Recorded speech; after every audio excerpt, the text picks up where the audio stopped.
Have you ever felt that deep, uneasy sensation in your chest? The quiet twist in your stomach that tells you something just isn't right? It's not loud, it's not dramatic, but it's there, sitting beneath the surface. You try to rationalize it, tell yourself you're just tired, stressed, or overthinking, yet that feeling lingers, quietly whispering that something has changed. That sensation isn't paranoia, it's your intuition trying to get your attention. It's your body's way of signaling that something emotional or psychological in your environment doesn't feel safe anymore. Intuition is one of the most underrated forms of intelligence we have. It's a combination of pattern recognition, emotional memory, and subtle cues your brain notices before your conscious mind can catch up. It's that tiny spark that says, pay attention. In relationships, that inner signal often activates when emotional energy shifts, when words and behaviors don't align anymore. You might hear affection in someone's voice, but something in their tone feels empty. You might see their smile, but it doesn't reach their eyes. Your body senses that mismatch long before your logic can explain it. The first step in protecting your mental health is learning to listen to that internal signal without fear or accusation. Many people suppress their intuition because they don't want to seem controlling or insecure. But emotional awareness isn't insecurity, it's self-respect. Your intuition is simply information. It doesn't demand you act impulsively, it invites you to observe more closely. When emotional distance begins to grow in a relationship, it rarely starts with lies or betrayal. It begins with subtle disconnection. One partner becomes less emotionally present. Conversations start to feel shorter, lighter, less meaningful. There's less eye contact, less warmth, less curiosity. These shifts can happen for many reasons: stress, burnout, loss of interest, or sometimes because one person's emotional attention has started to move elsewhere. Recognizing these changes early doesn't mean jumping to conclusions. It means giving yourself permission to notice the energy you're receiving. One of the most confusing experiences is when someone begins to mirror your emotions, not out of genuine connection, but as a way to keep things calm. In psychology, this is known as emotional mirroring, a behavior that can be healthy or manipulative depending on intent. When it's genuine, mirroring builds empathy and closeness. But when someone uses it as a shield, it becomes a form of emotional performance. They copy your tone, your mood, your rhythm, not because they feel what you feel, but because they want to appear aligned. It keeps you from sensing that something deeper is wrong. This emotional imitation creates temporary peace. It feels like harmony returning, like the bond is strengthening again. But inside, you might still sense hollowness. That's because connection without authenticity always feels slightly off. Your nervous system knows the difference between real emotional safety and rehearsed affection. The body keeps score of that unease, and over time it shows up as anxiety, overthinking, or a vague sadness you can't explain. When your gut tells you something is off, you don't need to accuse anyone or spiral into fear. Instead, turn inward. Ask yourself, what exactly feels different? Is it the tone of their voice, their level of interest, their physical presence, or the rhythm of your connection?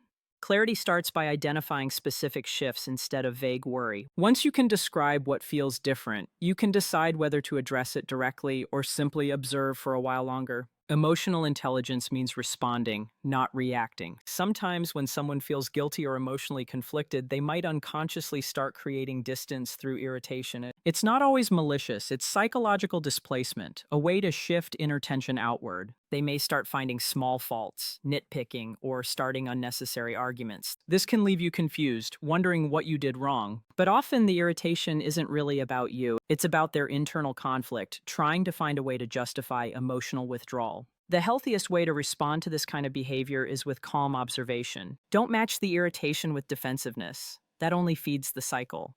Instead, anchor yourself emotionally. Ask questions from a place of curiosity, not confrontation. You seem tense lately. Is something bothering you?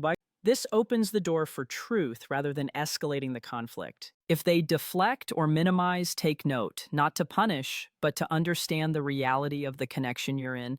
Emotional self-protection isn't about control. It's about maintaining clarity in situations where confusion thrives. Many people fall into the trap of chasing affection that feels inconsistent, loving one day, distant the next. This emotional whiplash can create anxiety loops where you keep trying to win back the version of them that once felt loving. But love isn't meant to feel like guessing. Real connection feels stable, not conditional. Guilt can sometimes masquerade as affection. When someone feels emotionally divided, they might overcompensate by showing sudden warmth, unexpected compliments, random acts of love, or renewed intimacy. While this can seem reassuring, pay attention to consistency. Healthy affection flows naturally. Guilt-driven affection feels rushed or out of sync. The timing often coincides with moments when you start sensing something's wrong. It's a subconscious attempt to reset your trust before you start questioning. This is why emotional self-awareness matters so deeply. The body notices patterns long before the mind admits them. When affection feels performative, your nervous system quietly alerts you. You might feel uneasy, even in moments that seem sweet. That isn't paranoia. It's emotional intelligence trying to surface through noise. You don't need to label someone a manipulator to recognize manipulation. Emotional behaviors can be protective mechanisms, often learned unconsciously. People use distraction, affection, or defensiveness to manage guilt or fear of confrontation. But understanding this doesn't mean excusing it, it means freeing yourself from confusion. Awareness gives you choices to address it, to set boundaries, or to step away if needed. Emotional manipulation often thrives in silence. It feeds on confusion, guilt, and the belief that love should always mean patience. But true love also requires honesty, even when the truth is uncomfortable. When you sense that emotional transparency is being replaced with control or secrecy, take a step back and ground yourself. The goal isn't to expose someone, it's to protect your peace. Learning to read emotional patterns isn't just about relationships, it's about mental health. When your sense of reality keeps being questioned, your confidence weakens, your anxiety rises, and your body stays on alert. This chronic emotional stress affects your sleep, focus, and even immunity. That's why recognizing these patterns early is a form of emotional self-care.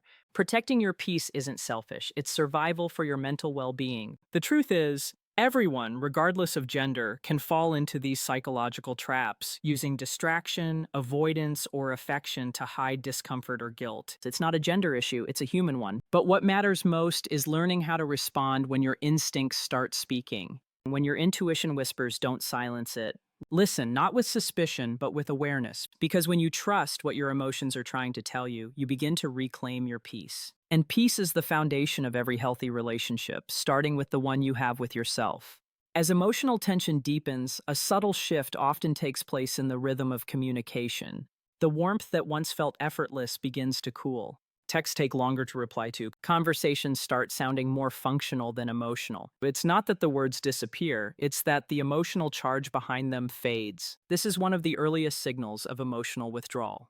When this happens, the instinct for many people is to overcompensate. They reach out more, they try harder, they analyze every silence, hoping to bring back what's slipping away. But here's the truth. Emotional distance can't be bridged by force. It can only be understood through awareness. When you feel someone pulling back, your body responds first. You may notice tension in your chest, disrupted sleep, or even changes in appetite. That's your nervous system reacting to relational uncertainty. It's trying to protect you. Instead of resisting that discomfort, learn to sit with it.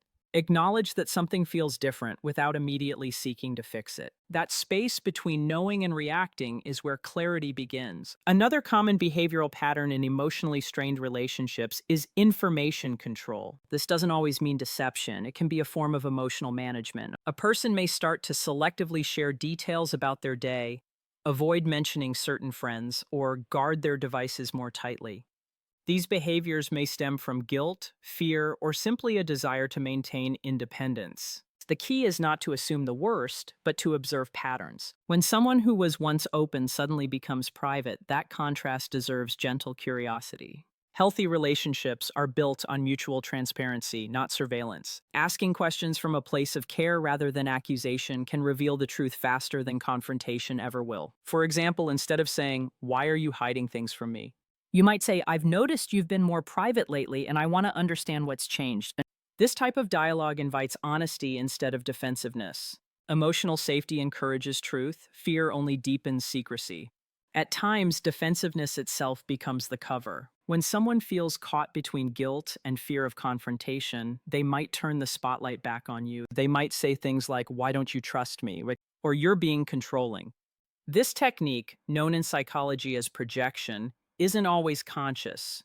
It's a defense mechanism meant to displace guilt by assigning suspicion elsewhere. Recognizing this dynamic is crucial, not to play the blame game, but to avoid falling into self-doubt. When you start defending yourself against accusations that don't make sense, pause.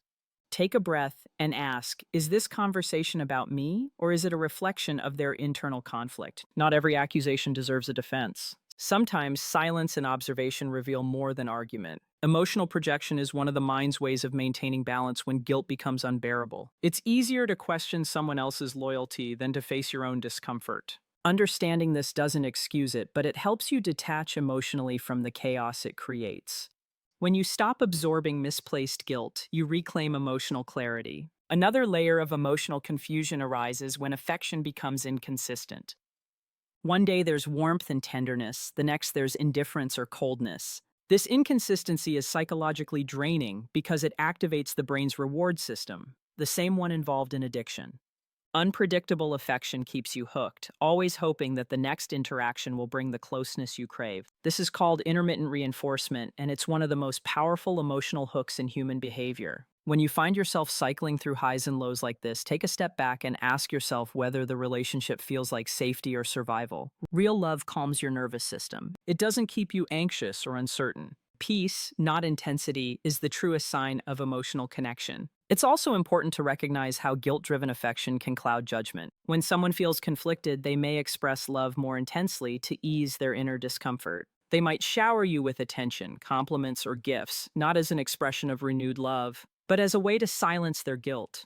You might feel flattered or hopeful, thinking the relationship is improving, but deep down something feels rehearsed. The timing feels strategic, the emotions slightly hollow. This kind of affection is more about managing perception than rebuilding trust. Learning to read emotional authenticity takes practice. You can start by noticing how you feel after each interaction. Genuine love leaves you calm and grounded. Performative affection leaves you confused or uneasy. The difference lies not in what's being said, but in the energy beneath it. At this point, your emotional health depends on one crucial decision: whether you choose to chase reassurance or seek truth. Chasing reassurance is a short-term comfort. It soothes anxiety for a moment, but doesn't address the root cause. Seeking truth, however, requires courage. It means risking the loss of illusion in exchange for peace of mind, and while that can be painful, it's also profoundly liberating. Psychological manipulation, even when subtle, erodes mental well-being. When someone repeatedly invalidates your perception, telling you you're overreacting, imagining things, or being paranoid, it chips away at your confidence. Over time, you begin to mistrust your own emotions, and that internal dissonance can lead to anxiety, depression, and emotional exhaustion. This phenomenon is often referred to as gaslighting. To heal from this dynamic, you must learn to re-anchor your reality. Keep track of what you feel, what you notice, and what changes over time. Writing things down helps externalize confusion, allowing you to see patterns more clearly. Therapy or counseling can also help you rebuild trust in your own perception. A mental health professional provides an objective mirror, someone who can validate your experiences without judgment or bias. Healing doesn't always mean ending the relationship, but it does mean re-establishing boundaries. Emotional boundaries aren't walls, they're clarity lines. They define what kind of energy you will and will not accept in your space. If you find yourself constantly drained or doubting your own worth, that's a sign a boundary has been crossed. Rebuilding that inner line restores your emotional stability. Sometimes the person causing the pain doesn't even realize the damage they're doing. They may be repeating patterns learned from their own past, cycles of avoidance, guilt, and emotional hiding. Understanding that can bring compassion, but compassion should never come at the cost of your peace. You can understand someone's pain without taking responsibility for healing it.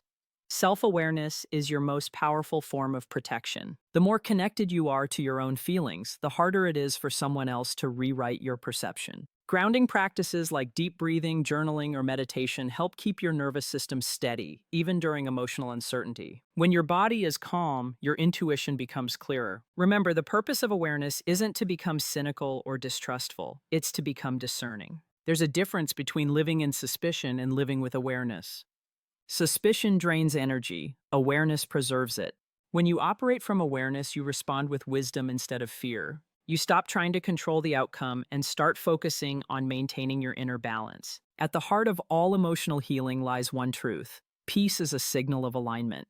If something consistently disturbs your peace, it deserves attention, not dismissal. You are not being dramatic or insecure for noticing inconsistencies. You're being emotionally intelligent. Trusting yourself isn't arrogance, it's self-care in its purest form. Emotional normalization is one of the quietest yet most damaging dynamics that can unfold in a relationship. It happens slowly, almost invisibly. The boundaries that once protected your peace start to blur. Behaviors that used to feel unacceptable begin to seem normal. Missed calls, canceled plans, cold silences, at first they sting. But over time, you adapt. You tell yourself it's maturity, patience, or growth, when in truth, it's emotional desensitization. You've learned to survive by lowering your expectations. This process doesn't happen because you're weak. It happens because the human mind naturally seeks stability. Even in unhealthy situations, your brain wants predictability more than truth. So it rewires itself to make sense of emotional inconsistency. You start believing that distance is independence, that detachment is peace, that emotional neglect is strength. But deep down, your body knows better.